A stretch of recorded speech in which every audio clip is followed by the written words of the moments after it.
आप सोच के देखिए, साईं मस्ताना जी महाराज ने परम पिता शास्त्र राम जी दाता रहबर को वचन किए, नहीं टाइम देना तो किसी भी फैमिली के एक मेंबर को टाइम नहीं दिया।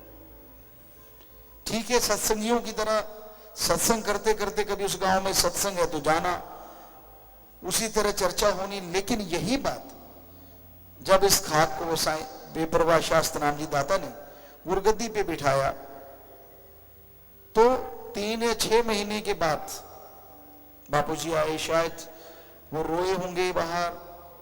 किसी सेवादार ने जाके बताया कि ऐसे ऐसे हुआ। कहते जी संत जी तो मिले ही नहीं।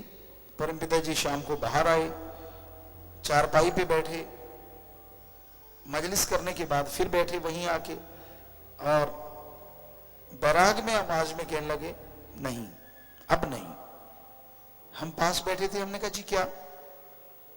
कहते नहीं, जब तक बापूजी हैं बच्चों का सार संभाल वो करेंगे, लेकिन इसका मतलब ये नहीं है कि आप उनको टाइम नहीं देंगे, उनको आप टाइम जरूर देंगे। अब पहले की तरह नहीं होगा, जैसे इस शरीर की माता जी को अधरंग हो गया तब योग में, अब ये नहीं होने देना। तो सतगुरु के वचन है, हमारे लिए तो ये वचन हुए। कईयों को होता है त्यागी तपस्वी घर गृहस्थी कि यार पिताजी जब टाइम देते तो हम क्यों नहीं। हमें तो सतगुरु ने वचन किए, हम तो वचनों की खाते। 6 महीने वचन नहीं किए।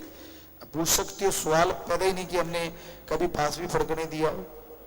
लेकिन जब वचन कर दिए सतगुरु, कहे नदी में या कुछ भी, तो सतगुरु के लिए तो सब कुछ है। उन्होंने वचन हमारे लिए स्पेशली किए और किसी को तो किए नहीं कि आगे से ऐसा नहीं होगा। जब तक ये है ठीक है, नहीं तो बाद में बच्चे जब भी सलाह चाहें, जब भी जैसे ये टाइम चाहेंगे, इनको टाइम जरूर देना। तो हमने सतवचन, तो सतगुरु ने जो हुक्म किया होता है शिष्य को उसके अनुसार चलना ही होता है। पर आप नकल करने तो बैठ जाते हैं, कभी अकल का इस्तेमाल भी किया करो कि हाँ भाई इधर तो वचन हुए, हमें क्या वचन हुए, आम को क्या वचन हुए, कभी सोचा?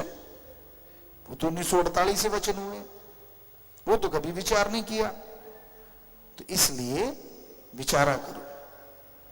सतगुरु को, अल्लाह राम वाहिगुरु को सबका फिक्र है।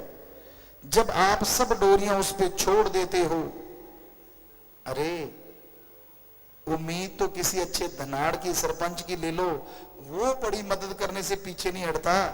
तो पीर फकीर तो वाहिगुरु राम के जानने वाले होते हैं।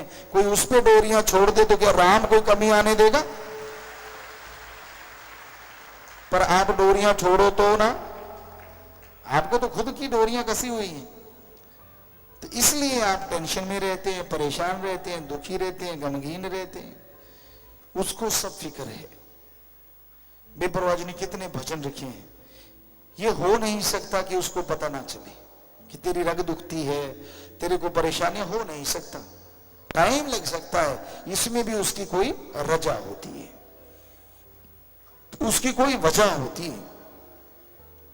तो इंसान को खुद ही छोड़नी चाहिए। हम तो एक ही बात कहते हैं, ये कलयुग है, निंदा चुगली बुराइयां छोड़ दो।